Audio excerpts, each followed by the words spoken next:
Berdoa selesai. Amin. Oke, ada semua.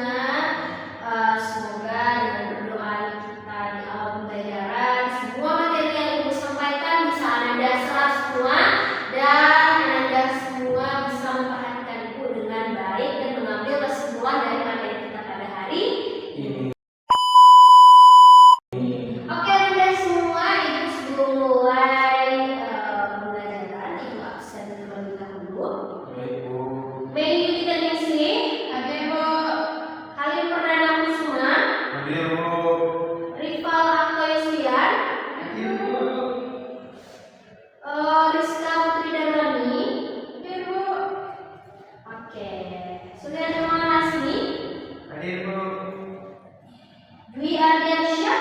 Oh, ini Dwi yang izin tadi ya, yang disampaikan oleh Ibu Wati sebelum keluar tadi. Ya, Ya, Bu. Bu. Anda semua jangan lupa untuk mendoakan Dwi ya.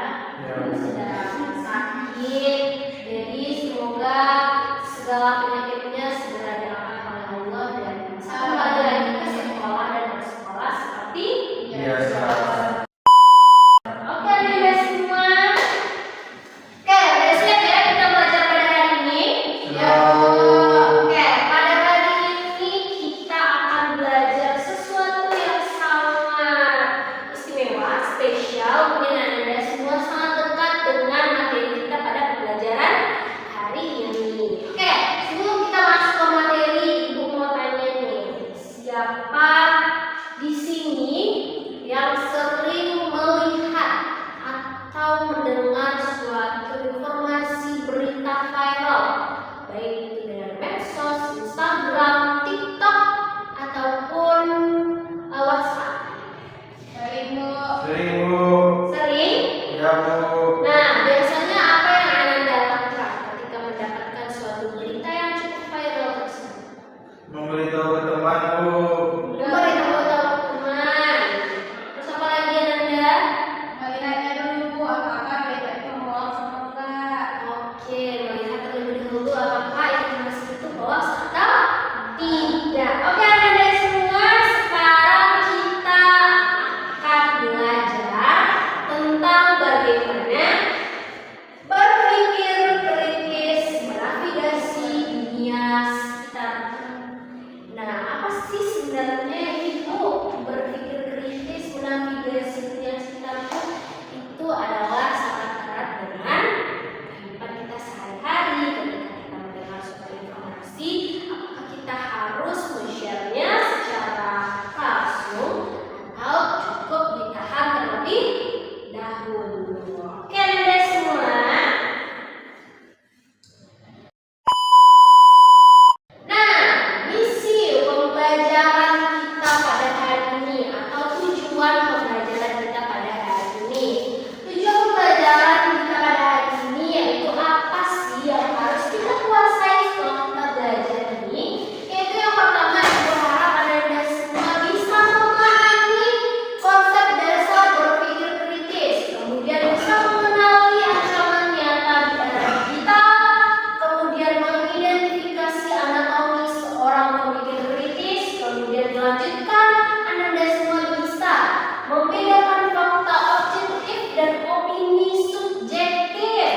Kemudian terakhir yaitu menerapkan 5 langkah verifikasi informasi.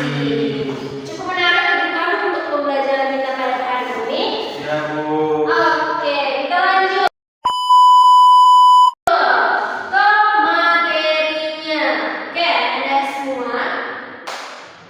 Nah, Anda lihat bagaimana Anda hidup di tengah era digitalisasi.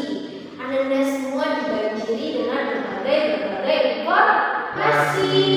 Baik itu bisa Anda dapatkan dari blog, website, atau bisa Anda lihat dari video-video YouTube, Instagram, atau mungkin pesan-pesan dari WhatsApp yang telah terverifikasi oleh WhatsApp. Nah, biasanya Anda pernah dapat informasi dari BMKG nggak? Misalnya di WhatsApp. Pernah, Bu. Pernah ya? Nah, biasanya Anda itu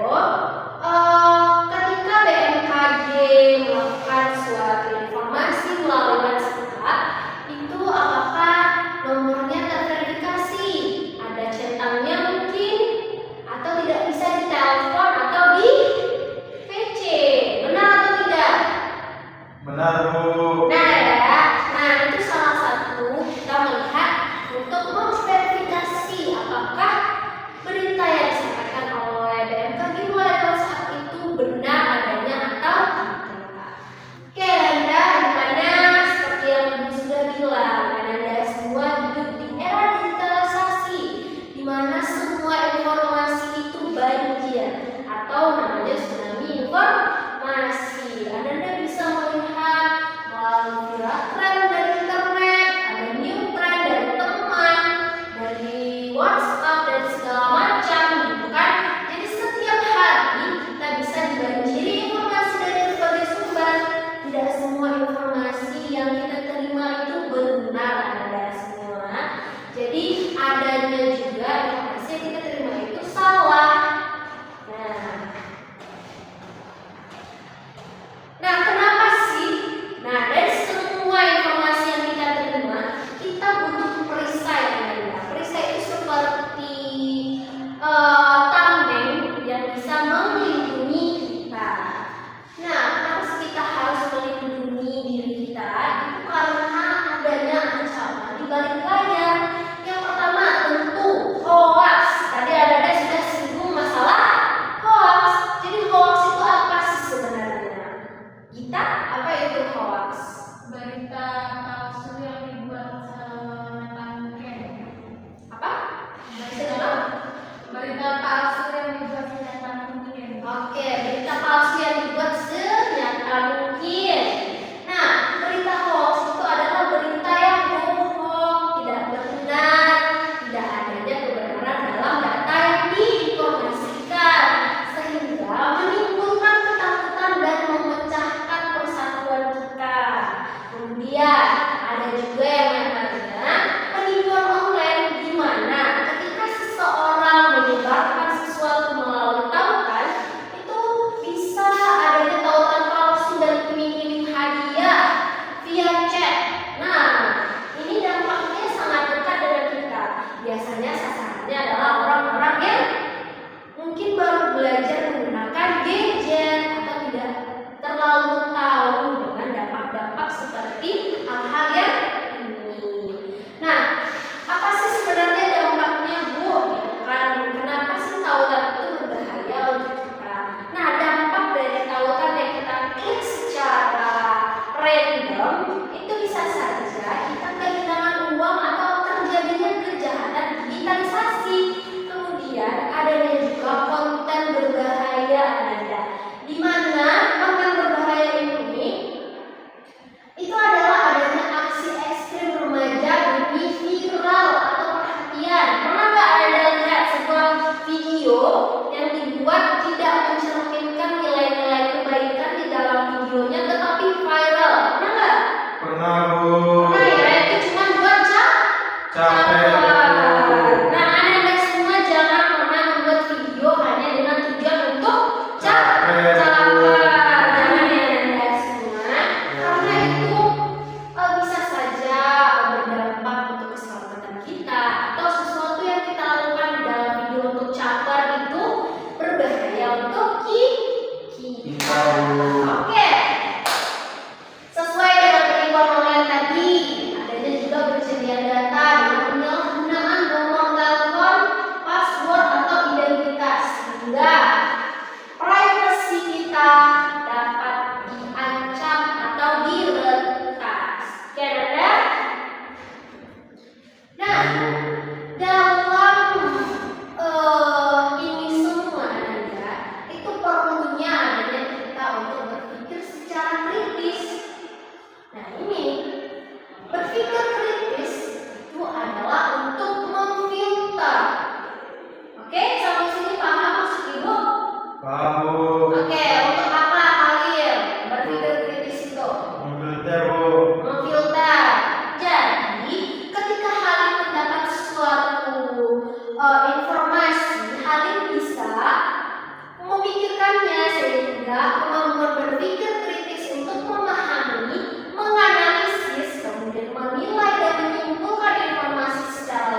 Oke, sudah? Oke, sudah ya. Selanjutnya kita akan belajar tentang anatomi pemikir kritis. Bagaimana sih seorang pemikir kritis itu? Nah, jadi seseorang yang memiliki pemikiran yang kritis itu dia tidak mudah percaya dengan informasi awal. Dia pasti akan aktif mencari bukti yang konkret. Kemudian setelah dia berusaha mencari informasi atau bukti yang konkret, dia akan selalu bertanya sebelum menyimpulkan sesuatu. Nah, kemudian ketika seseorang itu telah terbiasa untuk berpikir kritis ketika mendapatkan sebuah informasi, itu dia akan menjadi ahli untuk membedakan fakta dan opini, sehingga berpikir logis dan rasional. Jadi dia akan menyampaikan sesuatunya berpikir secara logis dan rasional. Kemudian dia akan terbuka atau mendengarkan pendapat lain. Ketika informasi yang dia dapatkan, dia akan terbuka kepada orang lain. Apakah informasi ini butuh pendapat dari orang lain atau tidak? Kemudian dia juga akan cermat mempertimbangkan dampak dan tindakannya. Kan ada semua? Nah, kemudian kita akan membedakan fakta dan opini. Itu sangat tipis sekali perbedaannya, Nanda. Kadang-kadang orang-orang bisa salah mengartikan. Ananda juga pernah kan? Misalnya Ananda ingin menyampaikan suatu fakta, tetapi Ananda iringi dengan sebuah opini, sehingga pendapat Ananda bisa diterima dengan orang lain. Jadi sebenarnya fakta itu apa sih dan opini itu apa? Gitu kan? Nah, kalau fakta itu adalah informasi yang benar-benar terjadi. Misalnya tadi malam mati lampu tidak? Ya. Ibu. Benar kan berarti? Ya, Bu. Nah, kalau opini itu pendapat atau pandangan seseorang. Misalnya pendapat ibu malam tadi cuacanya sangat dingin. Ya, Itu Bu. fakta atau tidak? Karena mati lampu pasti panas kan? Ya, Bu. Panas gerah gitu kan? Nah, itu adalah menurut sudut pandang ibu saja yang dilihat, tapi menurut sudut pandang Anda belum tentu.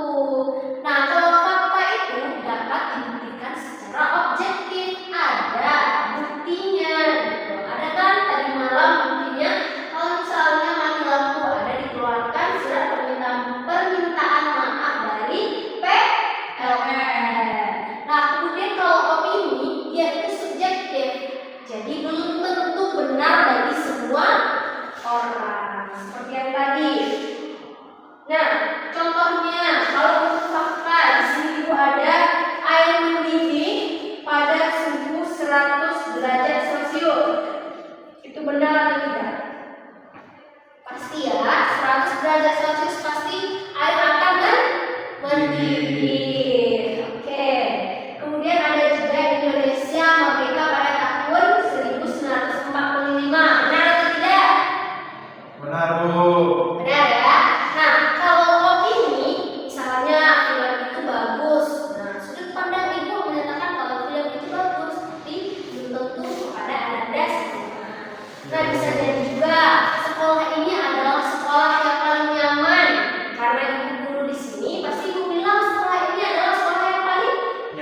Iya. Oke.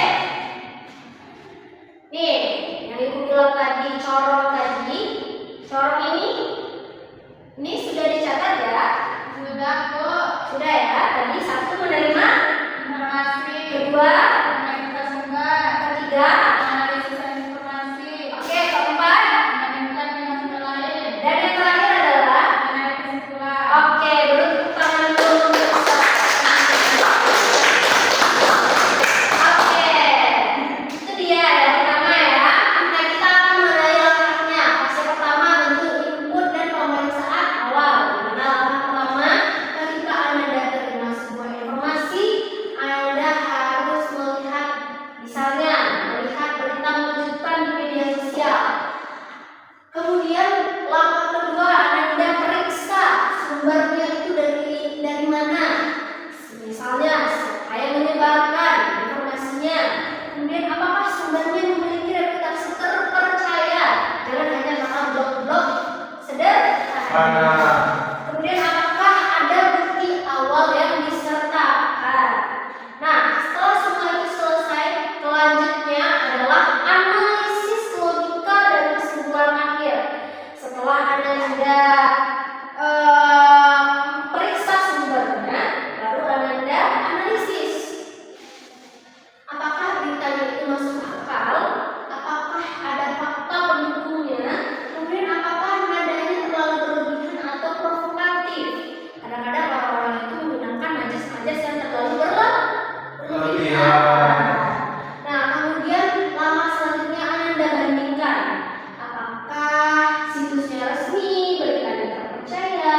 Apakah ada pendapat ahli atau orang-orang terpercaya Anda yang mengungkapkan pendapatnya?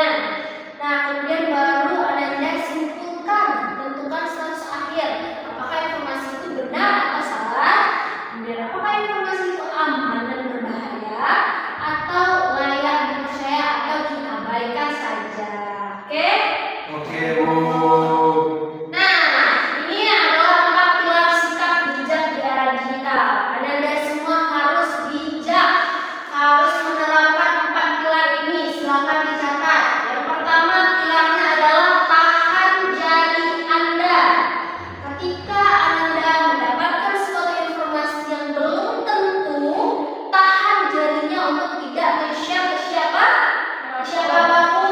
Kemudian kunci data Anda, jangan suka menyebarkan atau memberikan password, PIN atau identitas pribadi ke orang yang baru Anda kenal. Nih Anda ibu semuanya, karena baru-baru pubertas, baru mengenal lawan jenisnya, jangan suka menyebarkan informasi secara pribadi. Jangan suka terlalu percaya dengan orang yang baru Anda kenal. Ingat ya Anda. Nah, kemudian pilar ketiga, gunakan untuk tumbuh. Dimana Anda semua manfaatkan media sosial untuk belajar, berbagi hal baik dan menambah wawasan. Dan yang terakhir yaitu hindari zona toksik. Nah, toksik ini gimana sih, Bu? Gitu kan? Jauhi ujaran kebencian, konten berbahaya atau cyberbullying. Jangan ikut berkomentar yang tidak pantas di media sosial. Oke, Anda semua, karena kita semua diciptakan ada kurang dan ada lebihnya. Jangan suka melihat sesuatu orang di media sosial yang mungkin kurang atau sedikit bagaimana berlain ketika tiba-tiba Anda komen nih, gini, kok kakaknya gini, kok gini, gitu kan. Jadi jangan suka berkomentar yang negatif. Oke? Oke, Bu. Kemudian Anda semuanya diagnostik skenario dunia sekitarku. Jadi kenapa sih orang-orang begitu mudah terjebak dengan hoax? Apa sih kerusakan nyata dari informasi palsu? Dan bagaimana cara pasti mendeteksi kebenaran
adanya efek domino di mana hoax memicu kepanikan massal dan pertengkaran antara kita dengan kita.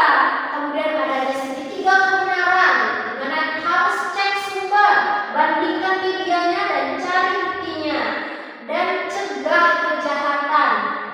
Cegah kejahatan itu dengan menjaga data kita dan patuhi SOP berbagi, di mana kita harus baca terlebih dahulu, kemudian verifikasi dan baru disebar di luar serta. Nah, hal itu penting karena untuk melindungi kita dan pengambilan keputusan privasi data dan kendali teknologi. Oke, teman-teman semuanya, dari semua pertanyaan ini Ananda semua bisa dapat memahami dan juga membentengi diri Ananda semua agar terhindar dari hal-hal yang tidak kita inginkan. Oke, sebelum kita tutup, Ananda semua coba renungkan, apakah selama ini Ananda sudah bijak dalam bermain media Siap. Ingat, di era digital ini tidak hanya kita saja yang hidup Ananda. Orang lain juga punya hati dan pikiran, punya perasaan. Jadi, Ibu berharap untuk Ananda semua mau setumbuh sebesar apapun Ananda, jaga lisan, jaga ketikan, karena semua itu akan berbalik kepada kita. 1 jari yang menunjuk ke orang, 4 jari ke kita. Oke, Anda semua, itulah dia akhir dari pembelajaran kita pada hari ini. Beri tepuk tangan dulu untuk materi kita pada hari ini. Untuk kelas, Ibu mohon nanti buku catatan teman-temannya dikumpulkan ke ruang guru ya. Baik, Bu. Oke, Anda semua